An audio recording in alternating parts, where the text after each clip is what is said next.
Things I've been thinking about lately is, science, religion, people, follow different things for different reasons. So I try to understand. I like to learn. That's what it boils down to. So I look at different things.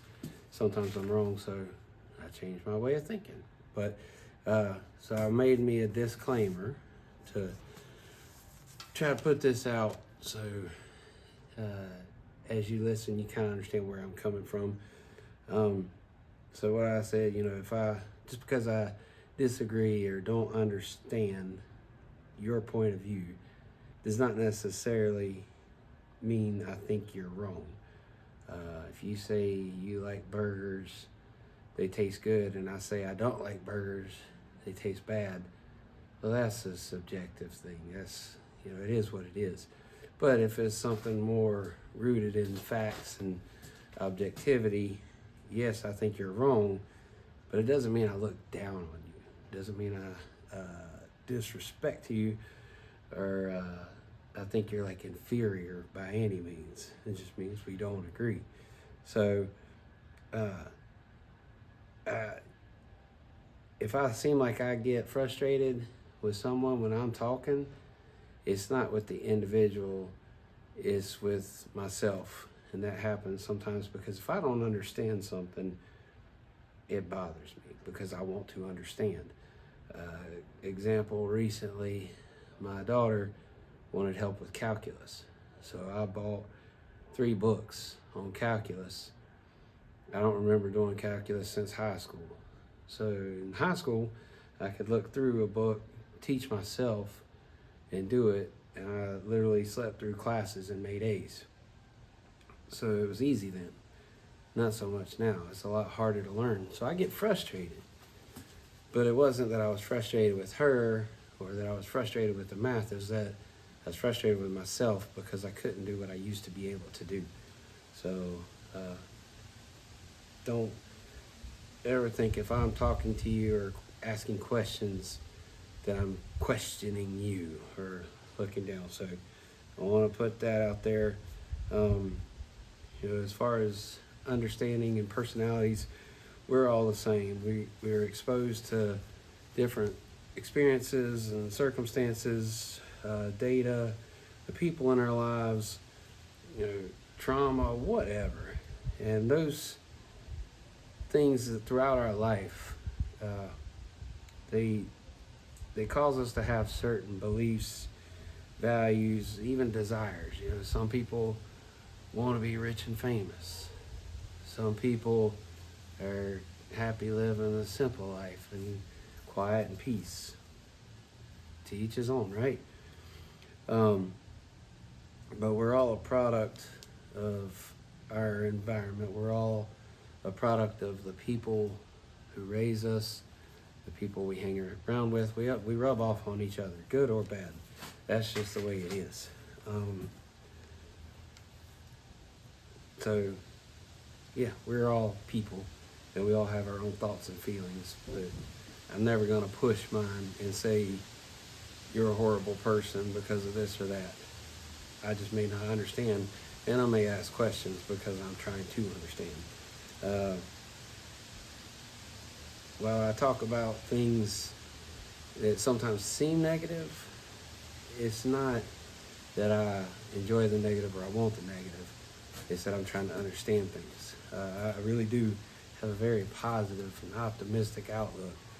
I love people. I really do. I love everybody. I don't love what they do all the time. I don't love what they say all the time. But ultimately, I want what's best for people. Like when it comes to the Bible, I believe heaven and hell are very real. God and the devil, very real. Jesus, very real. That's what I believe. But even in the aspect of someone like Hitler, I think he did a lot of bad things. But the thought of someone, even someone like Hitler, going to hell and suffering for all eternity makes me sad for that person. I don't feel happy about it. I don't feel anything good. It seems very sad to me. So just because I feel that way doesn't mean I agree with what he did. Not at all. but the punishment that he will endure, according to the Bible, sounds awful. So I just, these things I want to make sure people understand where I'm coming from, my thinkings, and I might do another video go in more depth later. But some folks are in it's like they always feel like they have to fight or stand up for this or that or whatever, and they're in a perpetual state of conflict and negativity. So someone that says love, compassion, and we can all benefit, it sounds foreign to them. They don't understand it, so they're gonna fight it. Whether it's the fear of change or willingness or unwillingness to accept social norms and other people's thoughts, I don't know why exactly people are the way they are. These are just my theories, my hypothesis. Anyone who's tried to quit drinking or smoking or drugs or go on a diet or start exercising or any kind of big change in your life, it's hard. We're creatures of habit. So whatever it is, even if you know it's better for you, we tend to fight it just because it's a change. It's scary. It feels uncomfortable.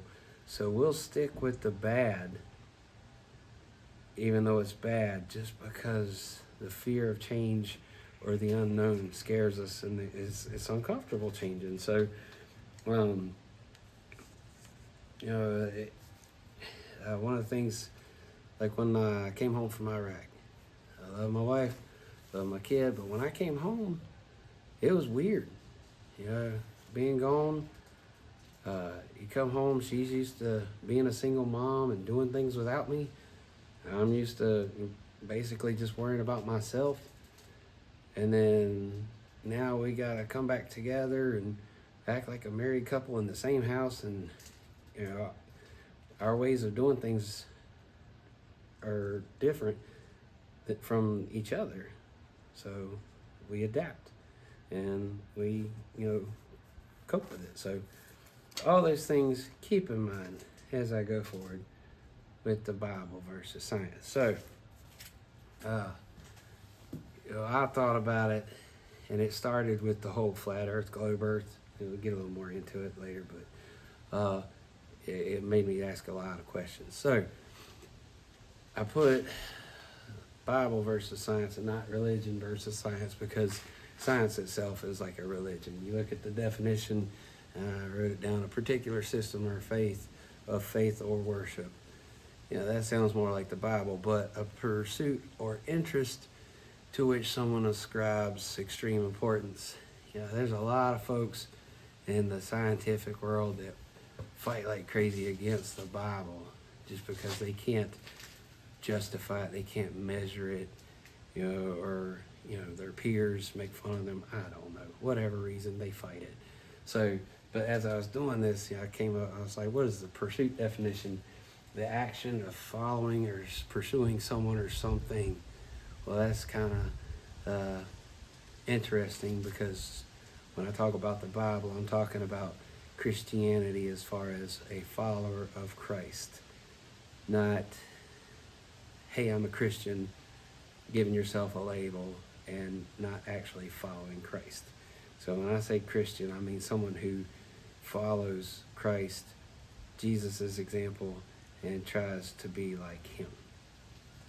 Just like with science, there's people who follow the science as far as seeking the truth, just like the people who follow Christ seek truth. Jesus said, I'm the way, the truth, and the life. And then there's people in science that, they have different motives, I guess, other than the truth. So, anyway, so the thing I look at is, I have this crazy philosophy that I don't know everything. And since I don't know everything, I try to lean on the understanding of others, the literature of others, the testimonies of others, and learn from them because, I put the books up. There's no ads or links. I'm not trying to sell anything. This is just some of the stuff I read. So if you want to read it, kind of figure out what I'm seeing, have at it. If you don't want to, don't. But the Bible's written as a first-hand account, right, of people who are either there or actually knew the people that were there. So it's not like, oh, well, I heard this thing from this guy, from that guy, from this girl who knew this guy whose cousin's this. No, it's written like it's fact, right? And that's the way we're taught to take it. That's the way I take it. Sometimes I don't understand it.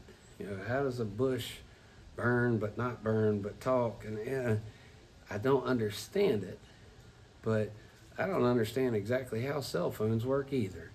So, hey, it is what it is. Anyway, so with that, I try to look at it from a humble and, innocent mindset of, somebody's got to teach me because I can't know everything. So with that, the Bible, the estimates for all the documentation in the Bible goes back to 700 BC, possibly older. And most recent, possibly as early as 1000 AD. So that means that over 1,000 years now, what's in the Bible has not changed. And some of it has not changed for thousands of years. It's the same today as it was back then. Yes, it's been translated or whatever, but the principal message is still the same, right? There are 2.6 million pages of documents, like the Dead Sea Scrolls and different things that they've found throughout the world that they've used to create the Ethiopian Bible, the King James Bible, all the different religious texts, including like the ones banned from the Bible. These are, written by the same people in some of the same times as the ones that are in the King James. For whatever reason, they decided, let's not put that in our version. So they did. But that has all been consistent, we know, for at least 1,000 years. Then we look at science. It changes all the time. They get new understanding, new measurements, new equipment, whatever. It changes constantly. So I have a hard time putting my faith in that. I try to trust people in science to a point, but when they have a low rate, I don't know what the rate is. We'll just make up a number. Say there's 90% of the time they're wrong. Well, why would I trust them? The Bible, you look at all the prophecies, it's been 100% accurate thus far. So people will debate it, but we also know, just like with science, people will choose what to believe and what not to believe. So, we won't get into the whole jabby jab thing, but there was a lot of stuff going on in the last 4 years about pandemics and things like that. A lot of information conflicting with each other. Somebody was wrong. One side or the other, however you want to look at it, of each argument, somebody's going to be wrong. But people still deny it. So that's just an example. I'm not trying to get that fired up. I'm just saying, when there's an argument, one person says one way, one person says another, somebody's wrong. So anyway, I look at things like the AD and the BC. AD stands for Anno Domini, right? With the which I think is Latin for in the year of our Lord, BC, before Christ. So our dating system, they started using it back in the 6th century, I think. By the 10th century, it was widely used throughout Europe. And now they're going to the CE, Common Era, and BCE, before Common Era, because it's more inclusive or whatever. So again, the Bible says people are going to be fighting against Jesus, against God, And it says the spirit of the Antichrist is already in the world. So once again, there's evidence that the Bible is correct. And science, as usual, makes mistakes. Excuse me.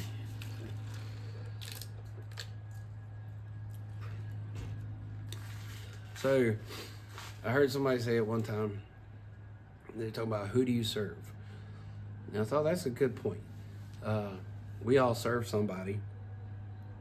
You know, whether it's ourselves, God, Jesus, family, government, we all serve somebody.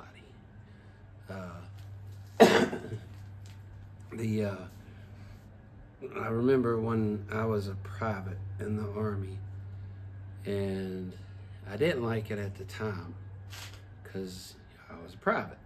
But when I look back, that was some of the best times of my life. I was told what to wear, where to be, when to be, what to do.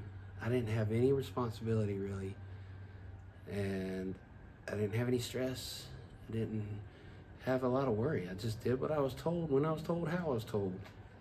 And I trusted that my NCOs had my best interest in mind, and if I did what they told me to, things tended to work out pretty good for me. I didn't have any issues. I find the same thing with Jesus. You know, it says, in the end, the Christians are going to be persecuted.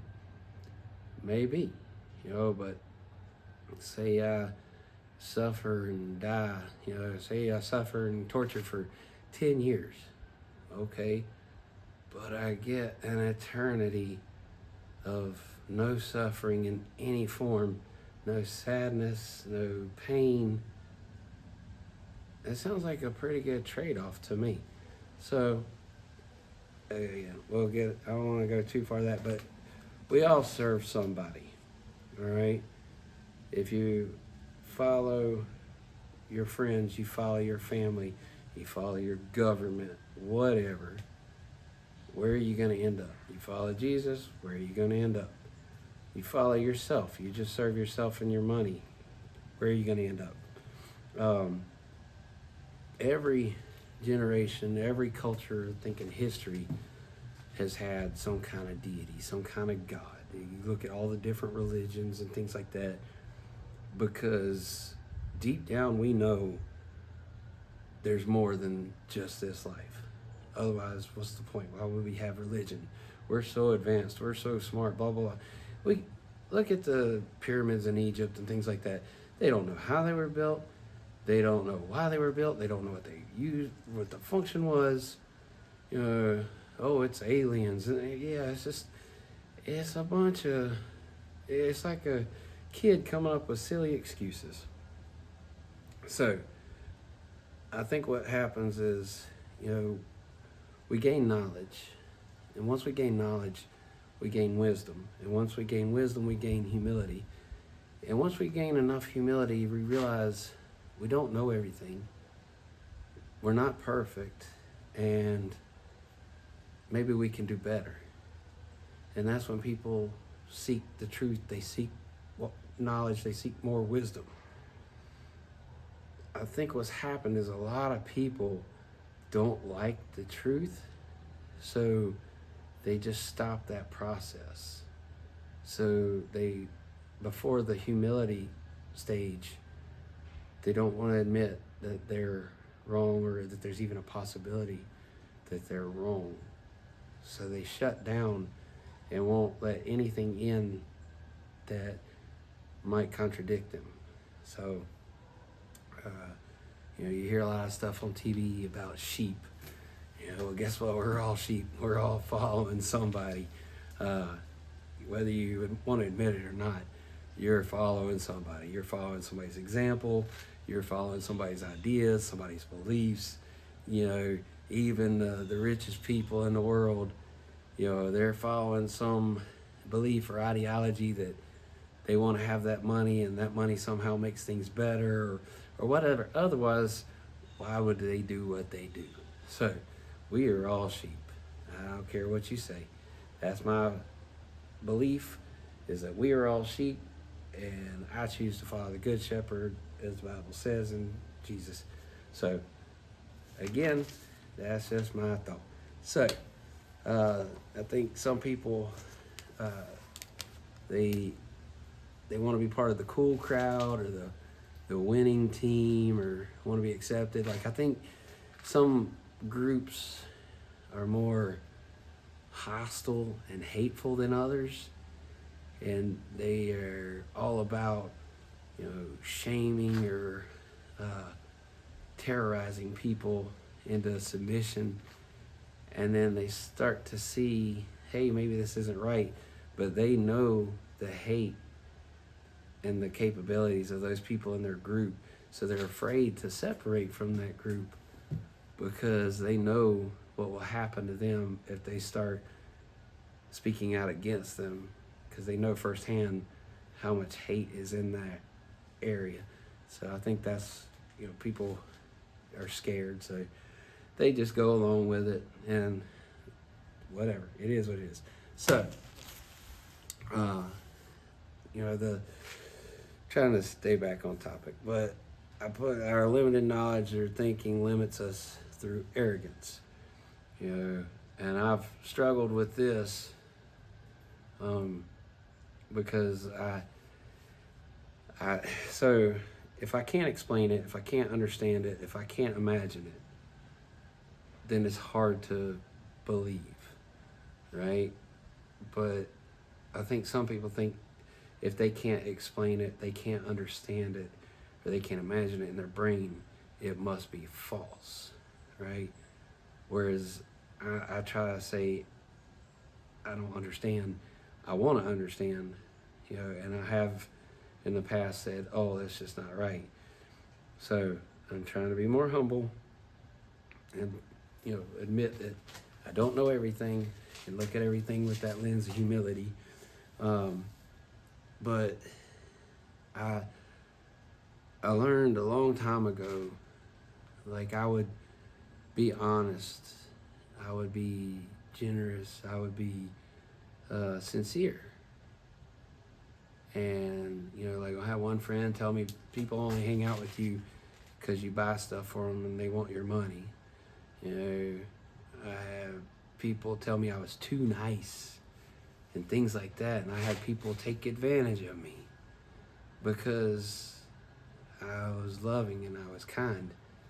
And that's how I saw the world. And, so you can imagine what a shock that was, getting out in the real world and seeing how just wicked some people are. So that was rough. I don't know that I ever really fully got over that, but I have learned that some people are very selfish and greedy. They worry about getting the best deal, saving the most money, or talking somebody down off of a price and blah blah blah. And because they're so selfish and greedy, that's how they look at everybody else, because they think everybody else thinks just like them. And I think we all do that.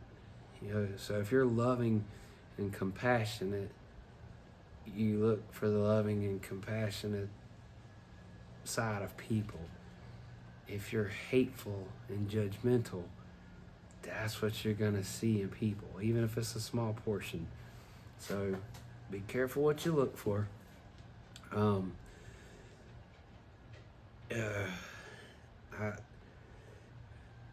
I try to look at things from a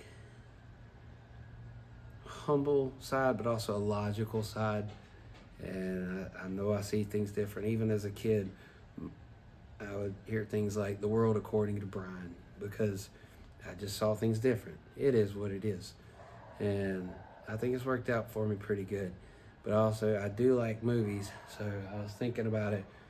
When it comes to science, one of the arrogance things that I was thinking about was during COVID, and somebody was asking Fauci a question, and he said something like, I am the science. And, I like Judge Dredd, Sylvester Stallone, where he says, I am the law. So it's that arrogance and ignorance as well of, You think you know everything, but because you think you know everything, you allow yourself to learn even less. So don't sabotage yourself thinking you know everything, because then you basically shut the door on new information and knowledge and growth coming in. Just my thoughts. So, all right, let me get back to math versus science, or I'm sorry, Bible versus science, the mathematical probability. So the odds, when they did the mathematical probability of the earth being here, the Big Bang, everything just happening the way that scientists claim it happened, it was 1 in a trillion, right? The odds of it happening. So that's a 10 with 18 zeros, which I put up there just so you can kind of visualize that. The funny thing about that is that when they say that, they also say it's only an estimate due to our quote unquote limited understanding of abiogenesis. So if you don't know what abiogenesis means, that is life from non-life. So that is, there's nothing living and then all of a sudden life just pops up. Well, there's no example of that. There's no proof of that other than in the Bible of God saying, let it be. The Big Bang is a theory, even though people present it as a fact, it's still a theory. So, but they say things like our limited understanding. Well, yes, I guess technically it's true, but there is no example of life coming from non-life. So they try to make it sound like they're so close, but they're not, because it's not going to happen.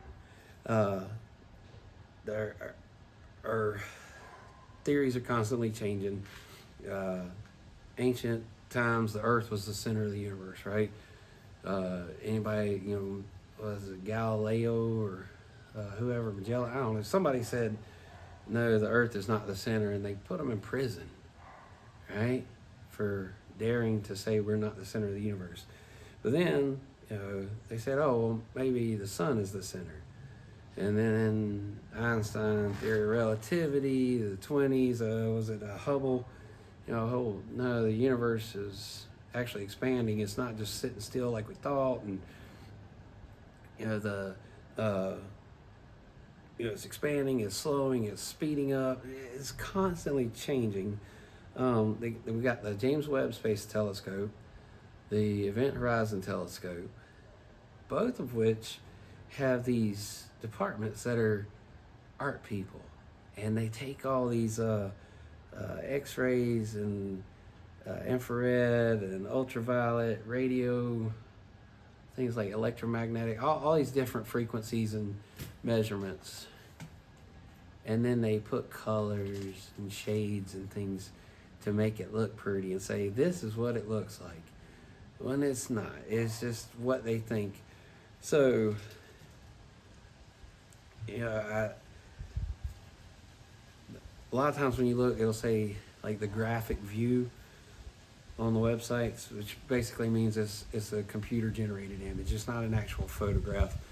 So to give you an idea of my struggle with this, why I question the the validity of it. So supposedly the Milky Way is 100,000 light years across. That means if you start at one side and go to the other and you travel at the speed of light, it will take you 100,000 years to get to the other side. All right? The distance is incomprehensible really for us. That's why we say light year, because it somewhat makes it comprehensible. Now, allegedly, the Earth is 26,000 light years from the center of the Milky Way galaxy. And at the center of the Milky Way galaxy is a supermassive black hole, and that's what holds it all together. Well, that's what the Event Horizon Telescope was, trying to get a picture of the event horizon of black holes so they can prove their theory. All right? And what do you know? As soon as they get out there and start taking pictures, oh, we've got our first picture of a black hole. And again, it's a bunch of different data that's been looked at, and then somebody puts airbrushes and photoshops together to make this picture of what they think it looks like. Now, I try to be open-minded, but you're telling me that we're here and we're looking 26,000 light years away. All right? You tell me the Earth rotates at, 1,000 miles an hour. We're going around the sun at 66,000 miles an hour. Where the sun's going around the center of the galaxy at like 1,000,000 miles an hour or something. I don't know, something. So all these movements and rotations, but we're going to look at this same spot at the center of our galaxy through all these planets, all these dust clouds, nebulae, whatever, the supernovae that are going on, all these things. And the light that left there supposedly left 26,000 years ago. So we're looking at it from 26, so all these different angles over 26,000 changes every year. Yet we're going to say this is what we see and this is right. It just sounds kind of cray-cray to me. So everybody believes what they want to believe. That seems far-fetched. But if I question that, I'm a science denier, because it makes zero logical sense to me. Maybe I just don't understand it. Maybe I just haven't chosen to blindly accept what some person tells me. I don't know. So one of the things that started a lot of the thoughts that led up to this video is the flat earth versus globe earth. I don't know if y'all see it. I see this stuff all the time. People talk about flat earth versus globe earth. I don't know. I went skydiving, at 10,000 feet. I'm not really looking at the horizon. I wasn't paying attention. I don't care. I didn't care at the time. But, a lot of people argue one way or the other. So I was like, okay, what do people believe and why do they believe it? So that kind of did my own little experiment. So I started asking people, just random people, some people I knew, some people I just met. And I'd say, the earth, is it flat or is it round? Get a little laugh here or there. And most of them said round. And then I'd say, why do you believe that? Some would laugh more. Some, you could tell they instantly got aggravated or angry. Because it's like, how dare you question me? I'm just curious, like, why do you believe what you believe? I'm not saying you're wrong. I'm just asking you why. And some would just say, I'm not talking about this. Some would say, oh, look at the globe. Look at all the pictures we have from NASA, which again, those are all computer generated. So that got me to question even more, like, why do people believe stuff? And especially when you got folks that are like, they talk out against the Bible, or Christians, and act like that's a crazy talk. But yet they'll believe, quote unquote, science that is not just clearly, but they admit that they're wrong constantly. And yet they still put all this faith and trust in them. So, all right. So anyway, some facts for you. So, because again, I put all my duckies in a row. So I started Googling, looking at things. I've made a note. So, one little test flight, send up one rocket with 30, 40 cameras, multiple angles, do live feeds. The whole world can see it. And we'll know for a fact whether the earth is flat or round, right? And the debate is over. Now, there are still going to be people who believe or don't believe. It is what it is. But just my thought. So I started looking up the NASA budget for 2023 was $25.4 billion. 2024, $24.875 billion. Half of the budget for NASA, this is what got me, half of it is allocated for the Artemis mission. And I was like, what is Artemis? It is a mission to get people back on the moon, or supposedly, allegedly back on the moon. Because again, a lot of folks question whether we actually went there. I don't know. But you'll understand my skepticism here in a minute. So this Artemis mission is to put people on the moon and establish like a moon base. So far, they spent, I think it said $93 million.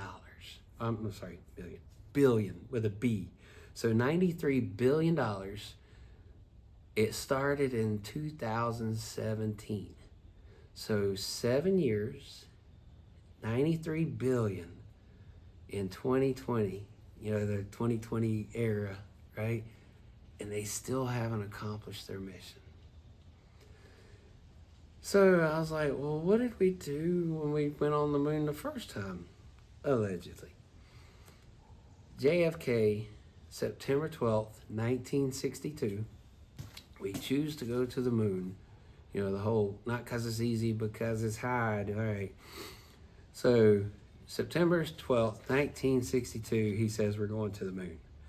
July 20th, 1969, supposedly, I'm not going to say it did or didn't happen, but allegedly, there we go. Neil Armstrong, Buzz Aldrin, and all those, landed on the moon. So less than 7 years later, in the 60s, so almost 60 years ago, they did this. They didn't have smartphones. They didn't have Wi-Fi and all the stuff we got now. They didn't have AI, at least as far as I know, they didn't have all that.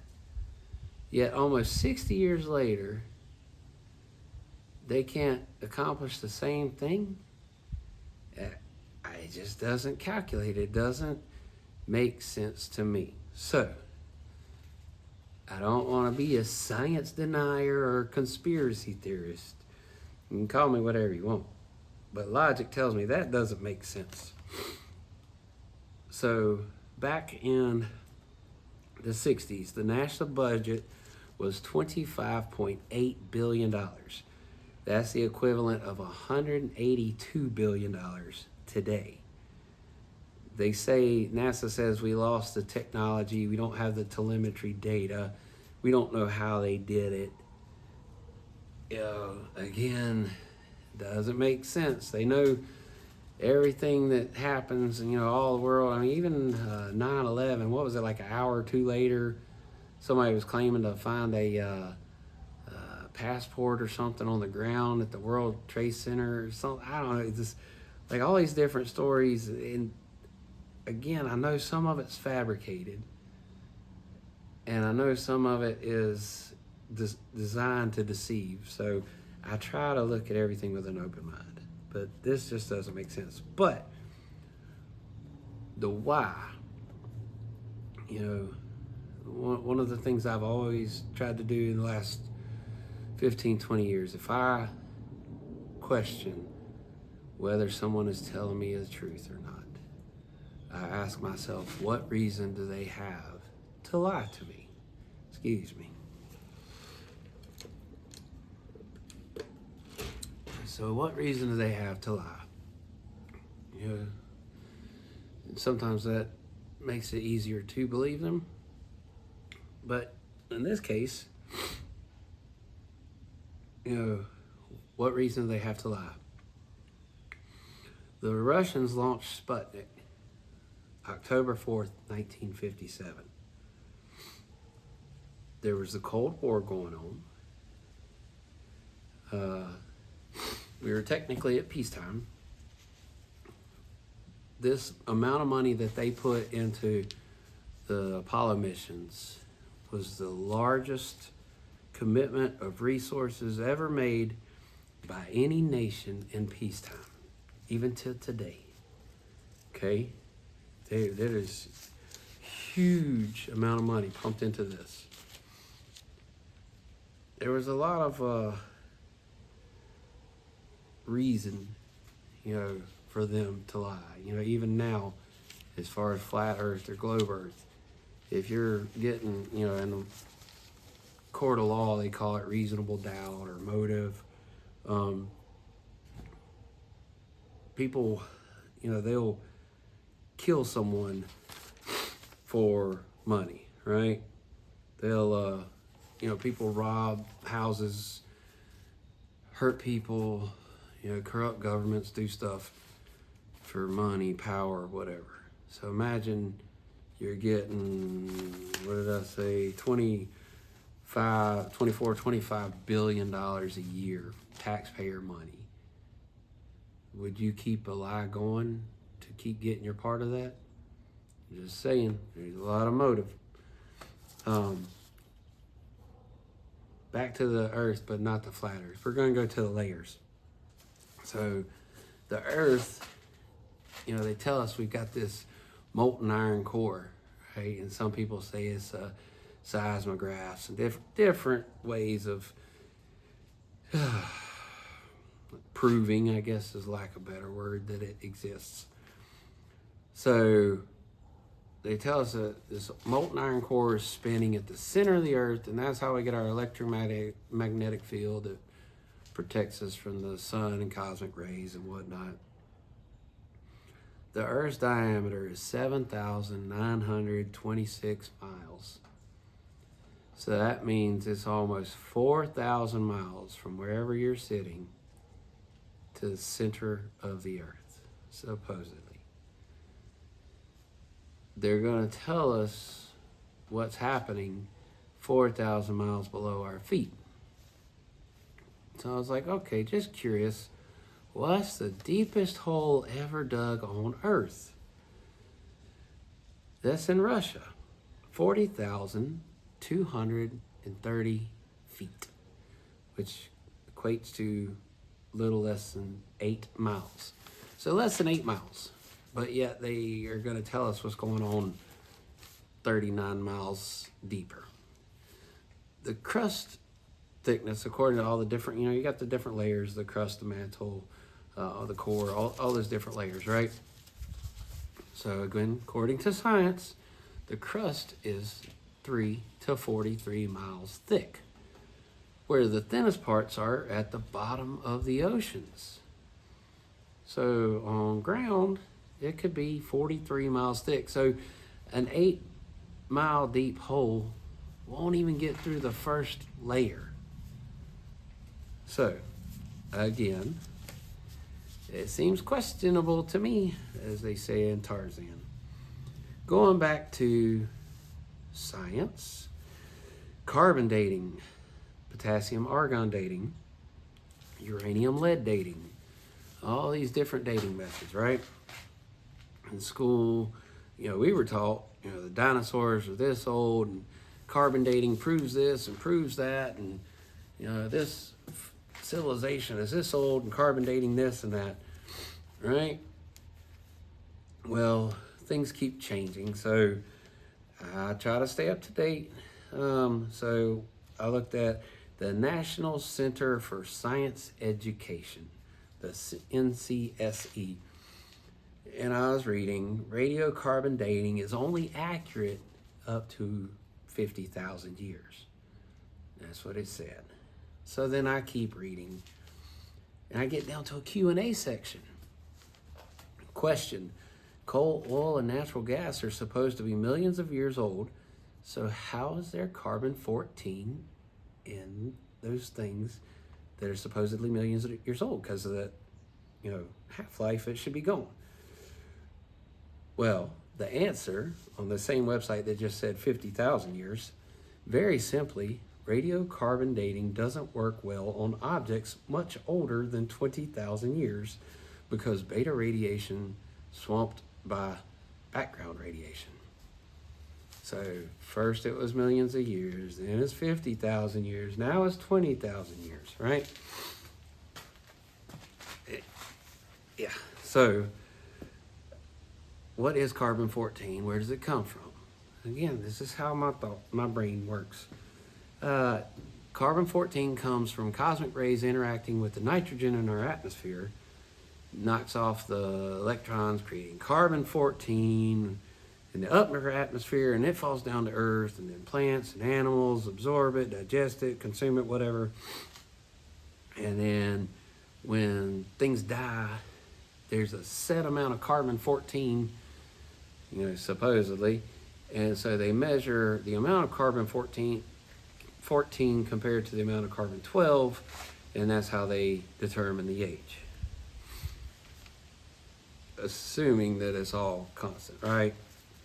Again, more assumptions. The half-life, they say, is 5,730 years. And based on that, and the amount of carbon-14, the amount of carbon-12. So again, how do you know the half-life is 5,730 years? Surely we didn't have a sample of carbon-14 waited 5,730 years and then measured to see how much was left. I get it. Sometimes it's unrealistic. You got to use different mathematical formulas and tests. But this one seems a little suspicious. So, first of all, this is the only way to get carbon-14.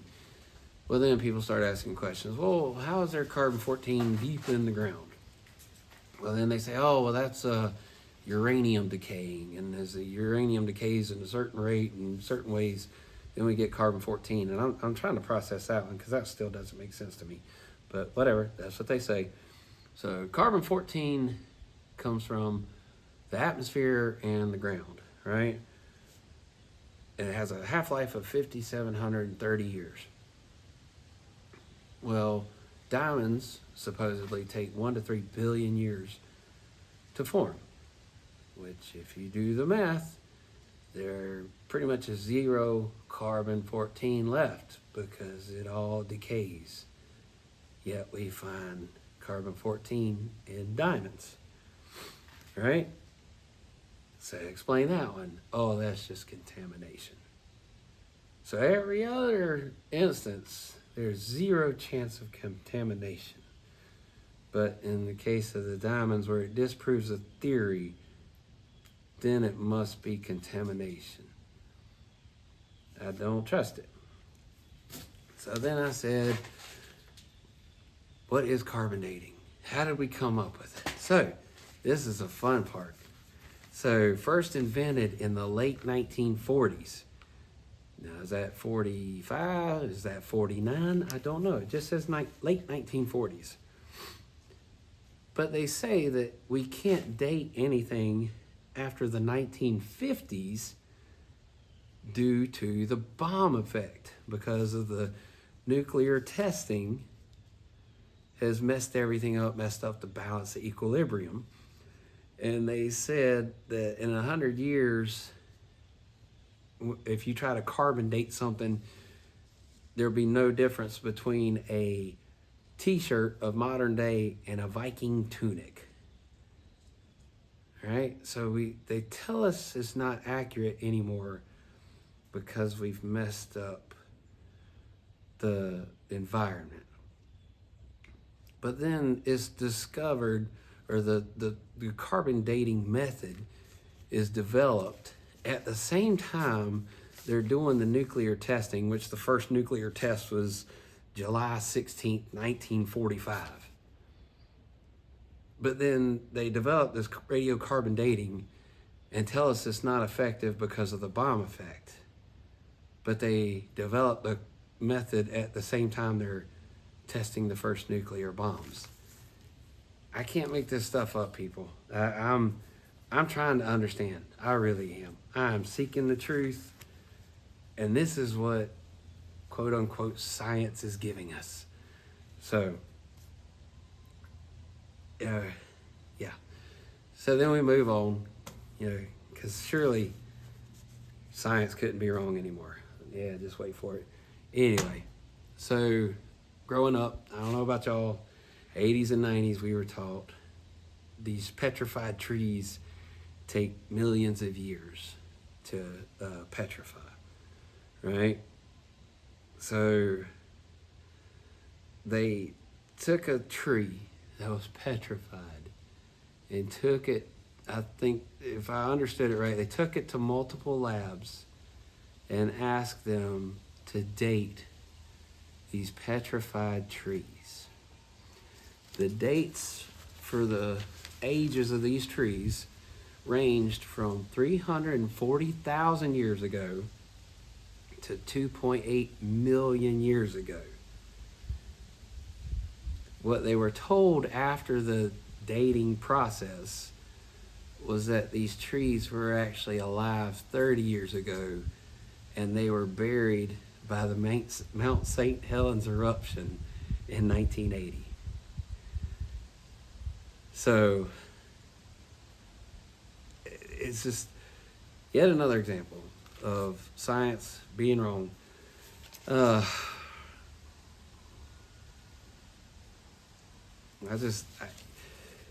I've got all kinds of notes here. My brain goes all over the place. So I want to make sure that I'm expressing that I seek the truth. I want to share the truth. And I want people to also want to seek the truth, because if everyone's seeking the truth, I can probably learn from someone else too, and that sounds good to me. But one of the things I thought about with the science, a lot of Christians, that I've heard, and different people try to use science to prove the Bible. Well, after all this, I'm kind of glad science can't, quote unquote, prove the Bible, because that would almost like make it questionable towards people who don't believe in the Bible. Because if they believe science and not the Bible, and then they realize how messed up the science is, then they're probably not going to trust the Bible either. So if you're going to follow the Bible, not somebody preaching the Bible. Don't ever, like me, don't follow me. If you like the things I say, look to the Bible. Look to Jesus. Do not follow me, because I can promise you I have made and I will make more mistakes. It's going to happen. So, people say things like, I can't trust the Bible because it was written by man. Well, guess what? So were math books. So were science books. The medical books that doctors use in medical school, guess what? They were written by mankind. I don't get all upset. Man, female. Man means mankind in my mind. I think God dictated the Bible. Man may have wrote it down and put it in a book, but he was just the scribe, whereas God sent the message. Because otherwise, you look at the Bible, the way it all coordinates with each other, the prophecies and things like that, is more consistent than anything else we have. Even our math. I mean, look at Common Core. Our math is always changing. Science is changing. The Bible doesn't change, right? So I think with the Bible, the message is, these are what you should and shouldn't do. These are things you should and shouldn't do. Trust me, if you do these things, it will benefit you. Same with science. Trust me, I know what I'm talking about. And one is wrong consistently and one has not been wrong at all. So just because people question it doesn't mean it's wrong. right? So let's make that distinction there. Made me a note. So, I choose to believe in the Bible. And we all make our choices. Why do you believe, or why do I believe what I believe? I like hope. I like peace. I like comfort. I like love. I don't have to worry. The Bible tells you don't worry. Do I still worry sometimes? Yeah, I'm human. But again, if I die today, or if I get tortured the next 40 years, and I die 40 years from now, I know that Jesus died for my sins, and I get to go to heaven. That's what the Bible teaches me. That's what I believe.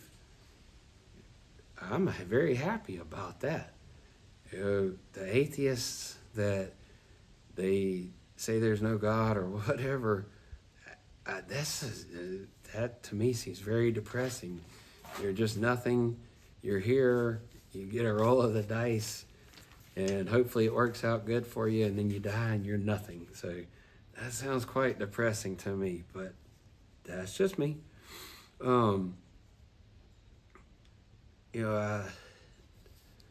The science, I used to watch the National Geographic, the Ancient Aliens, all these different shows. I love to learn. I think it's interesting. I like to see different places. I like to see, I like to learn, basically. But I've heard people that are, considered very smart say some very ignorant things. And I think what it boils down to is their pride. They want to be considered smart. They want to make their TV shows and make their money and things like that, and they don't really care so much about the truth as they do themselves. I think true science cares about finding the truth, regardless of your feelings or whatever. Just like true Christianity follows Jesus, right? There's a lot of people that call themselves Christians or say, I'm a Christian. But when I think of a Christian, I think of someone who follows Jesus Christ and tries to be like Jesus Christ. It doesn't mean they're perfect. It doesn't mean they don't make mistakes. It doesn't mean they do things un-Christ-like, because we're sinners and we're not perfect. We're humans. But if you get drunk 6 days a week, cheat on your spouse 6 days a week, beat your kid 6 days a week, and then 1 day a week you go and say you're sorry and ask for forgiveness, but then you go and do the same thing again, you're not, in my opinion, you're not really sorry. Because if you're really sorry, that's repentance, and you stop doing those things. And it doesn't happen overnight. And I think that's the judgmental side of people, that they end up sabotaging because somebody tries to do better. But if they try to do better, they advertise to others they're trying to do better, and then they slip up. Oh gosh, people love to point out failures. That's the way we are. It's easy. If you point out somebody else's failure, you don't have to look at yourself in the mirror and say, hey, what's that song, I'm the problem is me? Michael Jackson, starting with the man in the mirror.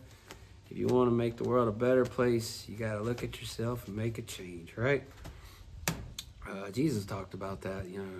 How are you going to point out the speck in your brother's eye when you got the plank in your own eye? All right, so I'll quit harping. But Matthew 18:6. whoever causes one of these little ones who believe in me to sin, it would be better for him to have a great millstone hung around his neck and to be drowned in the depths of the sea. Basically, if someone's trying to follow Jesus and you corrupt them or willfully mislead them or sabotage their journey, it's not going to be good for you. But just in a moral, logical sense of basic humanity, if somebody's trying to be better and do good things and you intentionally try to stop that, I would advise you to ask what kind of person you really want to be if you're trying to stop someone who's wanting to be better. People pull up stuff, the Crusades, the Spanish Inquisition, slavery, the Salem witch trials. Oh, those were all Christian. No, those weren't Christians. Those were people who claimed to do things in the name of Jesus, in the name of the Bible. But there was nothing in the Bible that condones what they did. What they did was horrible. It's just like, I think, I've heard people say that Hitler tried to use the Bible to justify what he did to the Jews. There's nothing in the Bible that condones that.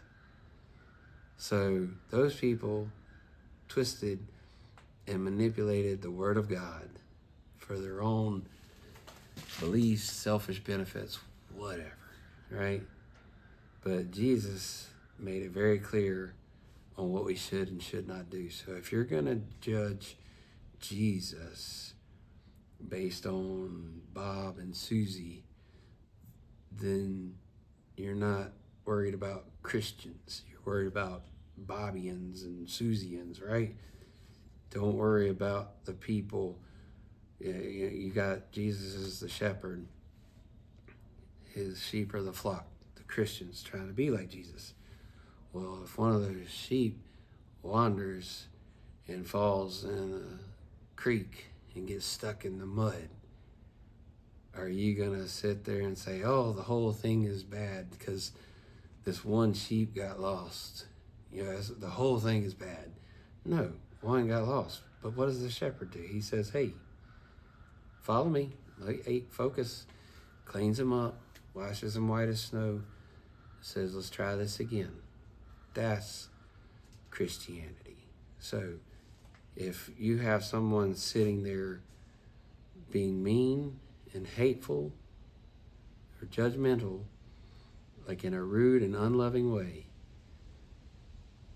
and trying to use the Bible or Jesus to justify that, just know that if you're angry, it's all with that person, because Jesus does not condone that. He says it very clearly. If you go some town or place and they won't listen, knock the dust off your sandals when you leave.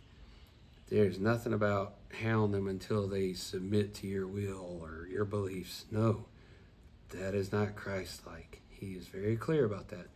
So do not judge. Please do not judge Jesus based on the actions of human beings who are mortal and corrupted. That's just my thought on that. Excuse me. Yeah. So focus, keep it pure. And then one last thought. So the Pharisees, they ignored the Torah and prophecy because they didn't want to give up their way of life. You know, because they were expecting something different with Jesus. And when they saw it wasn't going to, quote unquote, benefit them in a worldly sense, they had him crucified, right? And these are the teachers of the law, of the religions.